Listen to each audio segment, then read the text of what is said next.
Hello fellow YouTubers, I just wanted to show you what I've been able to do with the Haribote Airship mod. And this is one of my little domiciles here. And here, I'll just show you a little bit of the downstairs area. So we've got, like, an anvil, forge, accessible lava, you know, an actual mine or dungeon that goes down into the ground and I can mine different things. And a crafting area and like a secret entrance into the other room that I just showed you in the beginning. Um, yeah, let me show you also my backyard, which is full of horses. Got about 15 horses, 13 of them I acquired using the Haribote mod, airship mod. And I'm going to show you now how that was done. Not that this is the only thing that you can do with an airship like this, flying around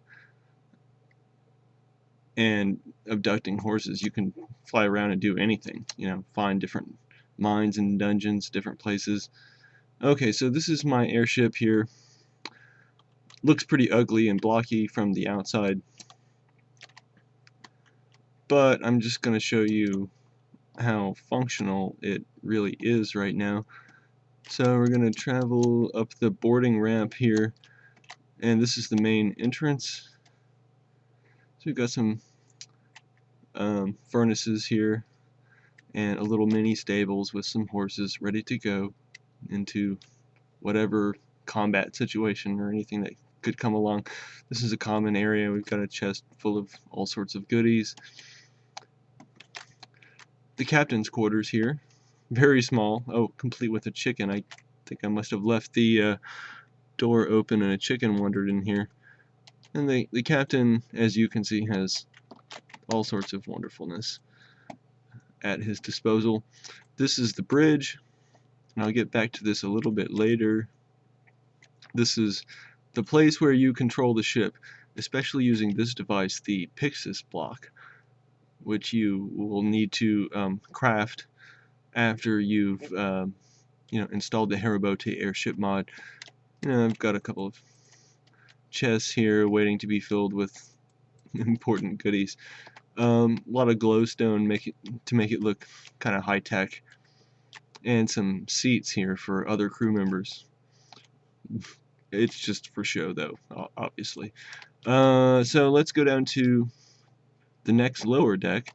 We've got a little observation area here, and with a table and chairs. And then there's out here. This is what I like to call the battle deck, because you can take your bow and arrow and shoot down upon different foes, especially if you're trying to land and there's a whole lot of enemies immediately below you. But I also use it as like an animal stable, for sheep and chickens and different things. And there's a chicken right now. And the other side has the same thing, only 2 pigs and a sheep and a chicken. Okay, so this is the rest of this level. This is a crew quarters area. We've got like a couple of beds and a couple of chests full of goodies for the crew members, a crafting area with a crafting table and a repair anvil, and this is the treasure room, as I like to call it.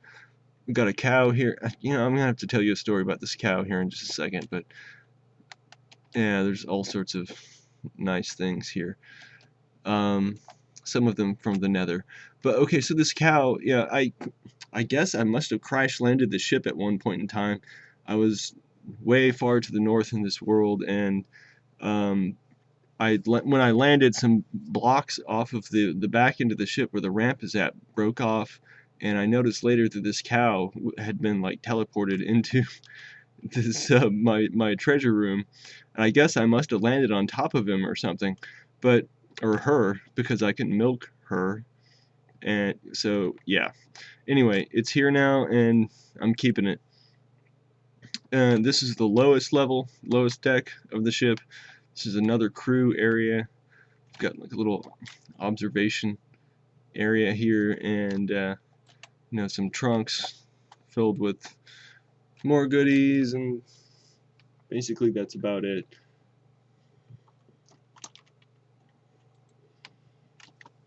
So, okay, so I'll show you some of the upper decks now. So, this is pretty high off the ground. We've got like an enchantment table here, or pedestal, and you know, I've done some work with beautification with little potted plants and things. And there's an enchantment, or excuse me, a brewing station, and lots of little goodies for making potions, including a lot of water, so you can make said potions. Let's see, so this is the top deck, and it's a fully functioning garden or little mini farm area.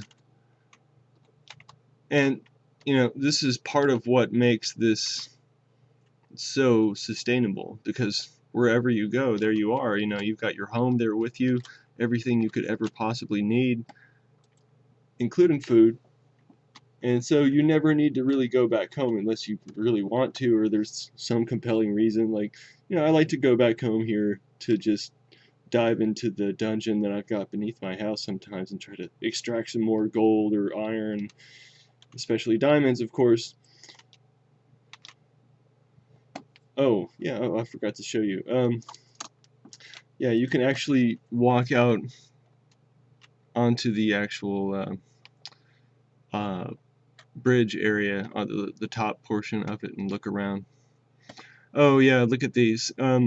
So these little bluish looking clouds are actually blocks of water. And originally I tried to plant, well, when I was planting the garden here, I tried to put in some areas of water because it makes a garden grow faster. And it turns out that when you activate the Pixis here, this is the Pixis block, it makes water immaterial, so you fly right through it. So I flew right through all of these blocks of water that I had placed so in my garden area, and they just sort of stayed there. So I've tried taking buckets and stuff and trying to drain it all, but you know, it just creates a torrent of water that keeps on pouring down to the ground, and so I've given up on that, and I guess they'll just kind of stay there, big blocks of water in the sky. It's a learning experience. You have 2,000 blocks to work with here, so you can pick up any ship or structure that is 2,000 blocks or less. So back to the bridge, you know, I'm just going to click on the Pixis here for a second. As you can see, I've got 1,370 blocks used up with this particular ship. And so by using the number keypad, you can move up and down. I'm going to press the 8 button right now to move up. So we're getting to the clouds right now. And you can use the 7 or the 9 button to look left or to look right. The 5 button stops all motion, by the way. And you can, you know, you can strafe or move right or left using the 4 and 6 button. So I'm just going to stop this, and I'm going to land using the 2 button, which makes you go down. Oh, what? I need to show you this too. You can actually move forward and backwards. Let me just look again and see if I'm in a suitable area to land. Looks like it. Lots of desert. So we're going to press the 2 button and go back down again. Aircraft hits ground, and it gives you coordinates for where you hit ground.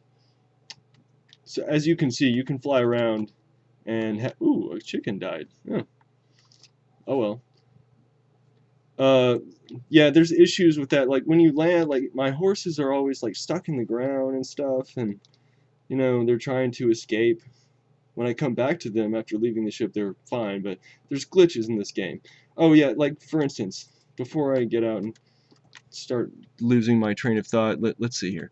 I'm going to show you how if you place a block of dirt, like real dirt, anywhere on your ship, you are not going to be able to take off. And I'll tell you why here in a second. See, I'm going to try to press 8.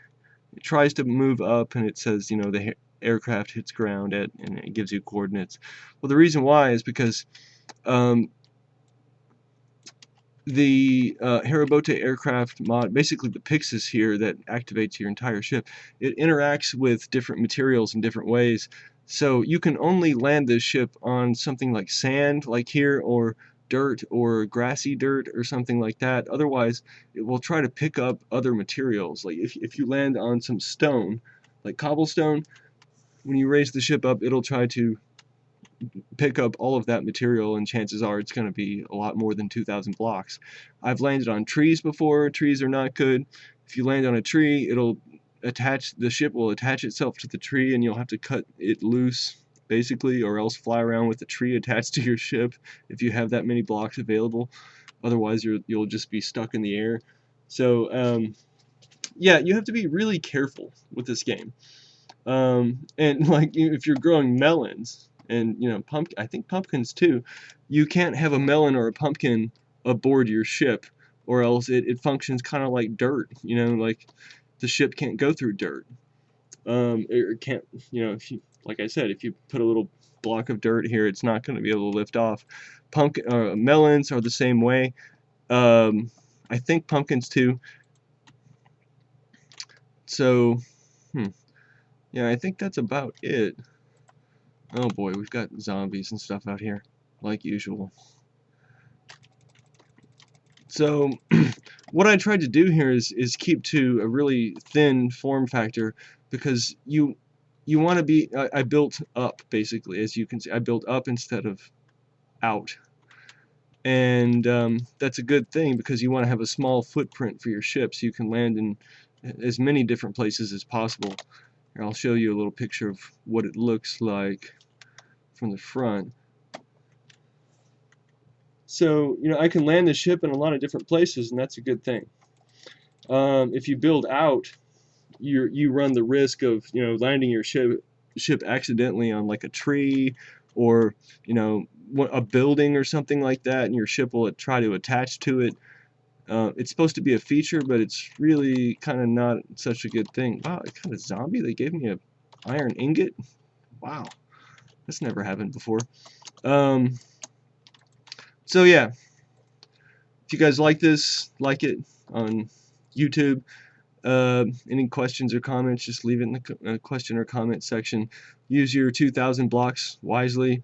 Create a ship as you see fit. It doesn't have to be like this one. It can be like anything. Anything that you imagine. Just make it functional. Alright, peeps. I'm out. Talk to you later.